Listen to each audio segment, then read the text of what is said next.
As COVID-19 keeps us at home, more people are exploring outside. We discuss the pandemic's impact, what resources are available to you, and the future of outdoor recreation. That's this week on Nevada Week.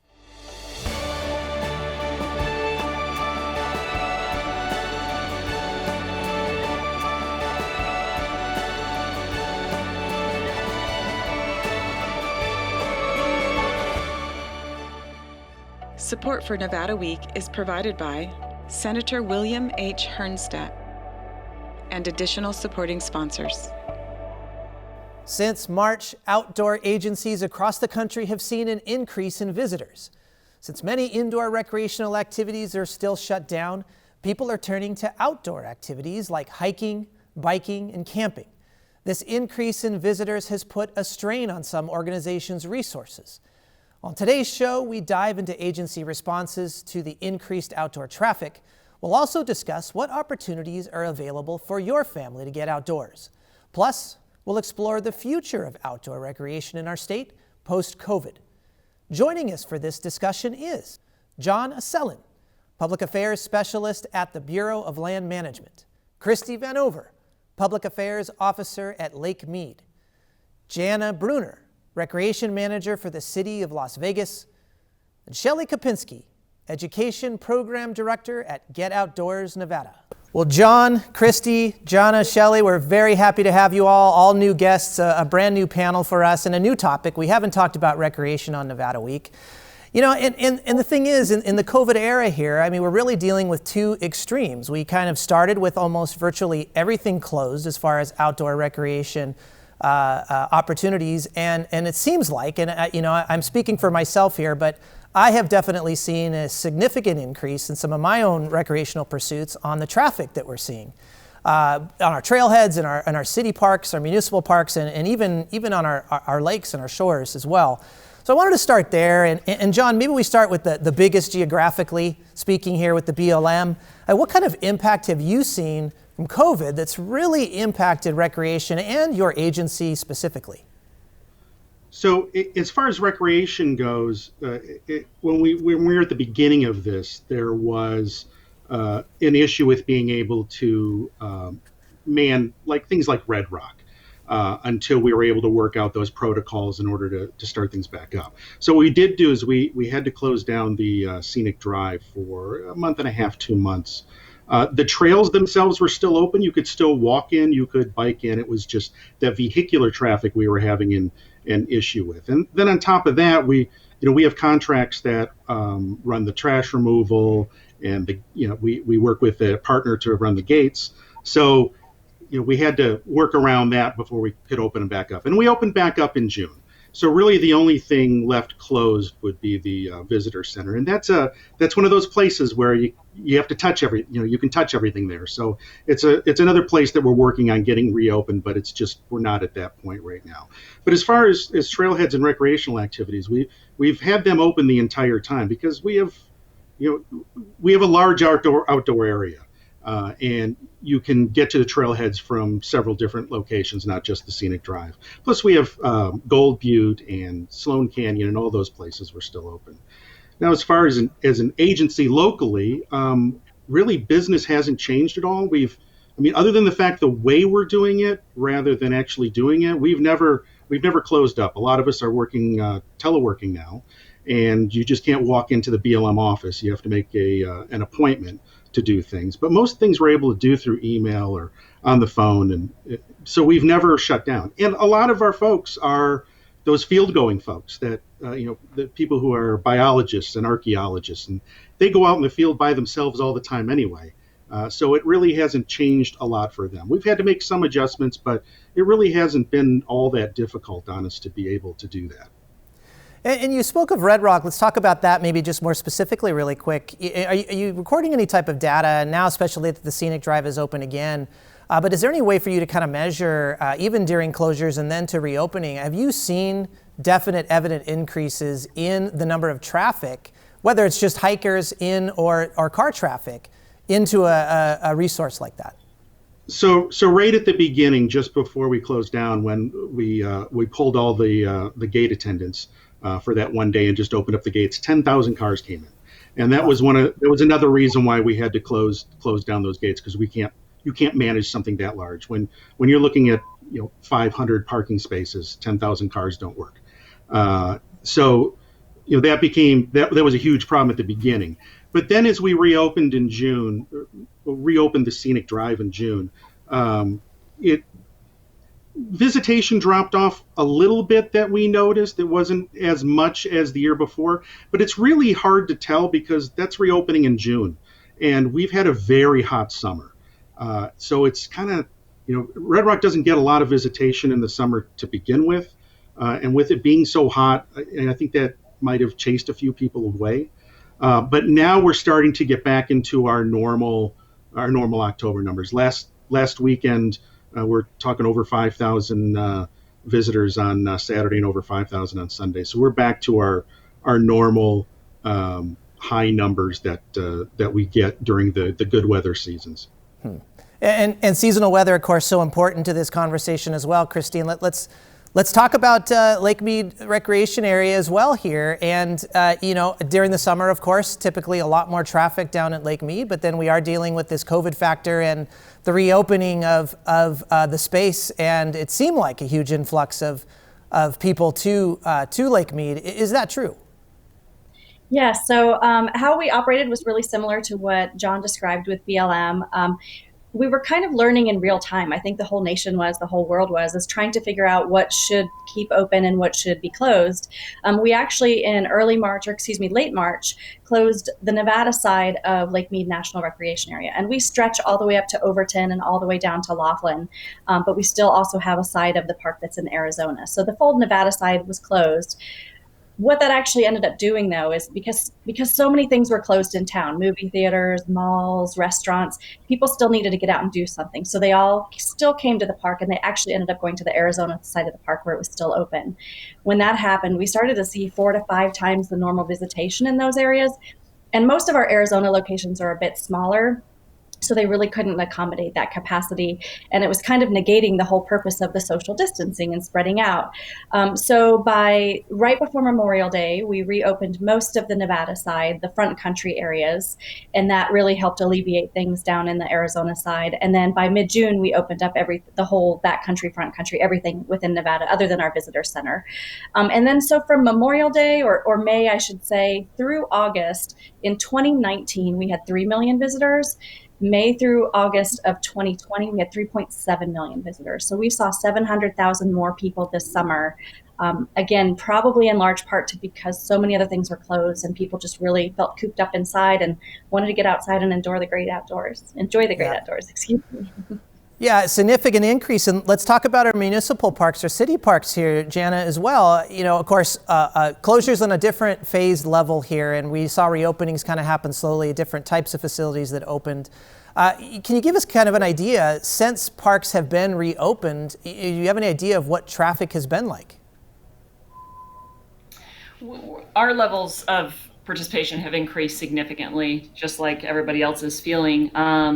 It's been I would say this positive of COVID is everyone wants to get outdoors again. They don't want to be at home. They don't want to be on their devices. And so I see that as a positive. I think there's a lot of negativity that's come from COVID, but to have people out and enjoying every park amenity, we had some similar closures. We left Floyd Lamb, which is it's a paid fee to get into the park, open when everything else closed down, and our numbers increased by 250%.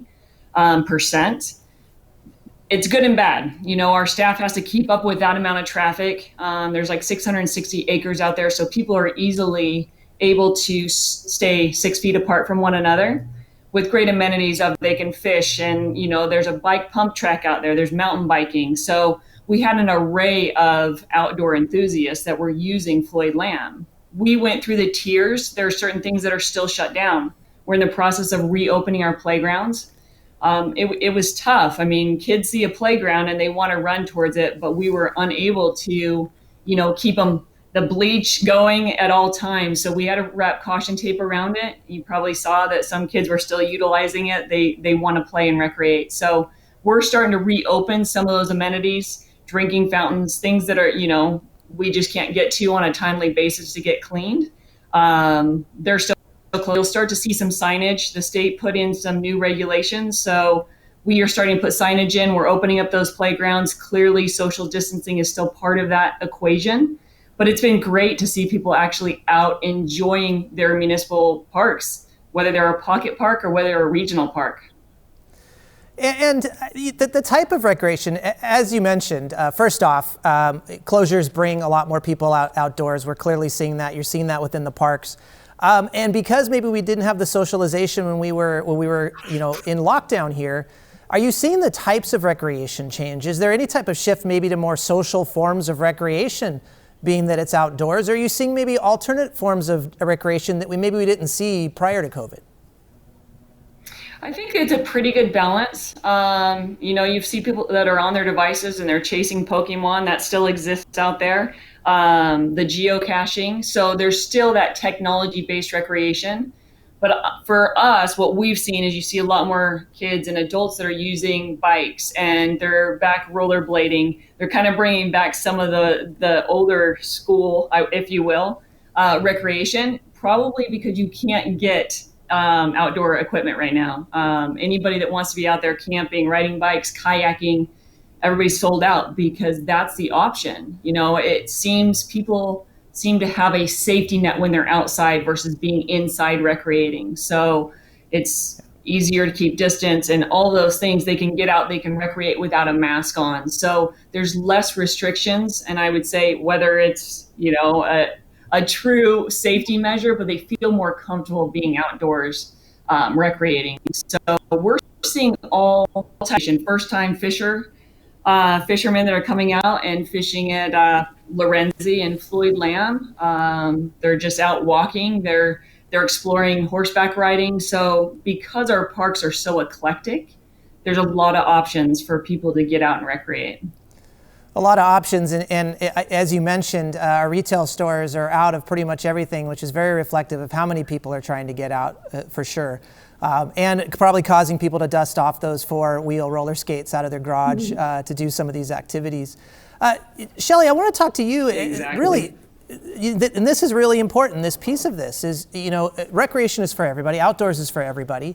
We've seen in COVID, a lot of the underserved populations, persons of color, low-income residents are hit hardest by COVID on so many different fronts. Let's talk about where underserved populations are in accessing the outdoors. And I know that's a big part of what Get Outdoor Nevada does. Are you seeing an increase in underserved populations accessing city parks and accessing some of our wilderness areas? So, unfortunately, I don't have any hard data, but anecdotally, I think across the board, that increase in outdoor activity, that idea of comfort and safety is felt among everybody in our community. That being said, part of our efforts, particularly early on when we did see so many closures, we really had to shift to virtual outreach, to virtual education, to virtual volunteer opportunities. And so that kind of new model automatically does kind of restrict access to families that are struggling with connectivity in general. However, I do agree with Jana. We have seen this kind of need, this more strong desire to just get out and do those more simple activities that may not require the whole kayak. Maybe it is just getting out and running around, just because that is the option. So we still have families in the valley that struggle with access to green space and trails and parks that are close enough. You're absolutely right. We do have layers.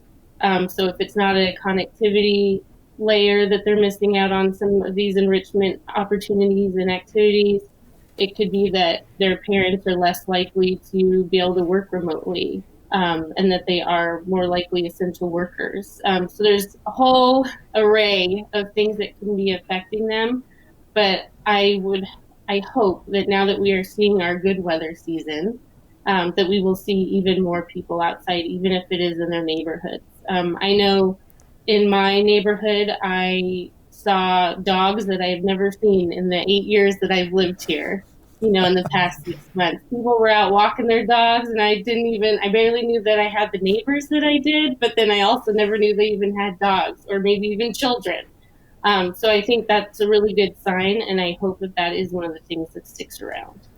Yeah, Shelly, great point. We're talking about our open areas here, of course, our national level recreation areas, and of course our city and municipal, but we've got a whole urban interface that can act as a recreational area as well, and it's a great point. And I think a good transition also to talk about kind of where we're still in that crisis mode of COVID, but we are going to be moving into recovery. We're already moving into recovery, and if you listen to the experts, they say recovery could last years and years and years and could have significant impacts still on our unemployment, our housing, a lot of stressors. I want to go around our virtual table here and just talk about how you think that might change and, again, impact or affect recreation locally here as we kind of move into recovery. John, let's start with you. Well, one of the things that we actually started doing last year was to have more virtual opportunities for the schools and for teachers specifically. So because education and interpretation education is really a big deal to us, because that's how you get the information out to folks to teach them on how to be good stewards of the land and explain, how to do those things. And so we started last year putting together things for teachers, more electronic type things, and we were able to put those out this winter while this was going, the winter and the spring while this was going on. And then we really started making a shift with maybe not a shift, but our education interpretive rangers, since they weren't having people come to the visitor center and they weren't able to go out and do tours and things like that, they started planning more virtual type outreach programs, which we are now in the production process for. And that's going to continue for the future. More than half of our visitors come in from outside the area. So we'll be able to touch them as well as the people here and teach them about public lands throughout the United States and teach them to, like I said before, to be good stewards of the land. So that's really our push right now. When things get back to normal again, it'll be, the normal stuff that we have out at Red Rock.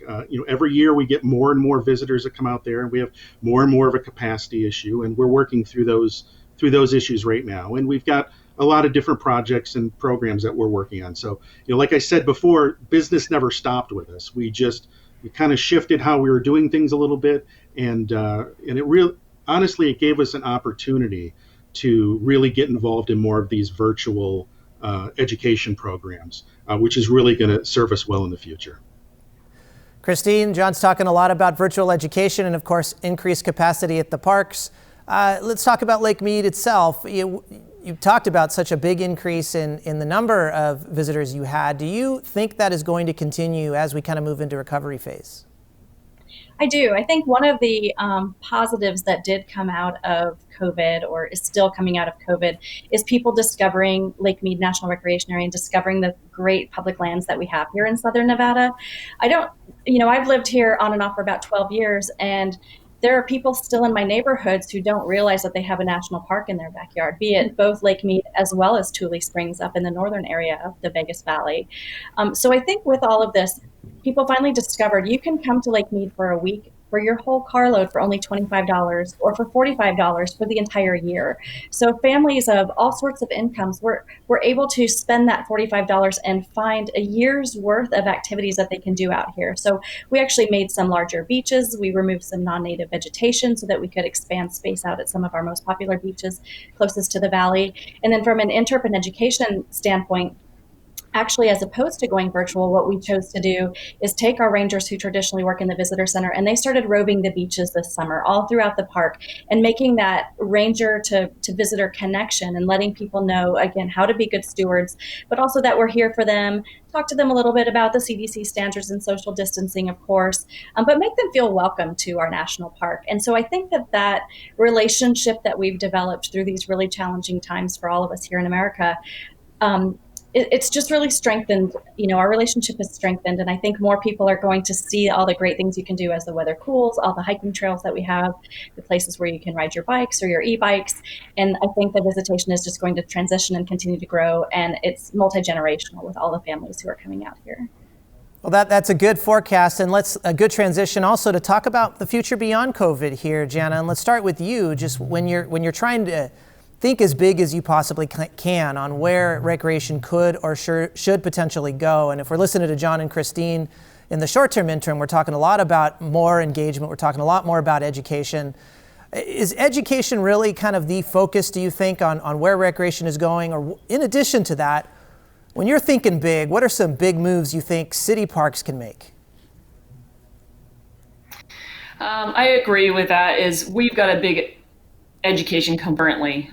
Even with our centers that we have open outside of our parks, we're here for the community, and it's what the community needs. And currently, dealing with the virtual world that we're in, school is not in session. So we've opened up our centers for a Vegas Strong Academy program, which allows parents that are essential and they're working, that they have a safe place that their kids can come and they can log on to school. We've got the technology built into our centers to accommodate kids actually being online. We talk about the urban core and some of our areas that don't have access to Wi-Fi. They don't have access to Chromebooks. So these youth are not getting it. So that's what we're currently doing. I don't think the trend is going to go away. I think we have to think a little bit outside the box with technology. We're starting an esports program, and that will allow kids, they can actually access the program from their home. So we create some sort of social distancing. Where we struggle in that is we're recreation, and we think of traditional recreation as up, moving around. These kids today are currently sitting in front of a screen like we all are right now, trying to navigate school, and there's a social component that is missing. When they're in our centers, they can interact with their peers, they get that social piece. Now that goes the full scale. We're talking about our senior centers currently are not in that vulnerable population. That's a trend we're going to have to navigate. If you look at traditional seniors, and I don't want to put everybody into a generic box, but technology and accessing technology can be cumbersome for some of our elderly participants that typically come into a center. So we're going to have to think really big picture on how can we access these individuals that crave the social interaction and still keep them safe. Now, I'm hoping that we will get to the point that our senior centers can open. What I see the trend being is our participation numbers will have to stay a little bit lower to keep everybody safe. Maybe our sessions will be smaller so we can get more people in, but keep our numbers down for classes. But I don't think the technology piece of this is going to go away anytime soon. So Shelly, I wanted to transition to you. Jana's talking a lot about thinking outside the box here and thinking of recreation in more untraditional ways. And I wanted to bring up some state legislation that's passed recently, passed in our 80th legislative session, 2019, AB 331, which is including outdoor education recreation grants here. A lot of grants around potentially outreach and education and maybe looking at recreation differently. For an organization like Get Outdoors Nevada, who would be eligible for some of this grant funding, where do you envision your organization going and where recreation is going more generally here? I think it's an awesome addition. It gives us, it kind of formalizes our place in the community. And it also, I think, speaks a lot to how much people are actually growing in their appreciation and their understanding of how important these public spaces are and how important it is for us as a community, for our mental health, for our physical health, and our sense of community, among other things, to protect these places and to use them well. So we are very excited about the addition of that. And we hope to be able to continue to partner with all of our federal land management agencies and our local jurisdictional partners to think outside the box, to be creative, to be more innovative so that we can make sure that these spaces are accessible to all and that they are taken care of well. And by virtue of your name, Get Outdoors Nevada, when you're talking about virtual options here, of course, you're not necessarily outdoors, but that doesn't mean that you're not getting some of the educational aspects, the conservation aspects of that. I mean, do you see that as a direction that we should be going? Absolutely. At the end of the day, for instance, we have a formal education program in which we partner with CCSD. So this is a standard supported program. And right now we are busy adapting our existing curricula from in-person classroom programs and in-person field trips to virtual options. So what this does right now is it offers a bridge to the schools that have already applied and were accepted pre-pandemic. But it also provides an opportunity for schools beyond COVID when we don't have enough hands or feet on deck, or if the school might be located in Pahrump or somewhere that's a little further. This is an opportunity where we could use those same resources and same materials and broaden our reach and get that information out to more students. So, gotcha. I'm sorry, Shelly, I don't mean to cut you off. We're out of time. I apologize for that. I wish we could continue. John, Christy, Jana, Shelly, thank you so much for your time. We really appreciate it.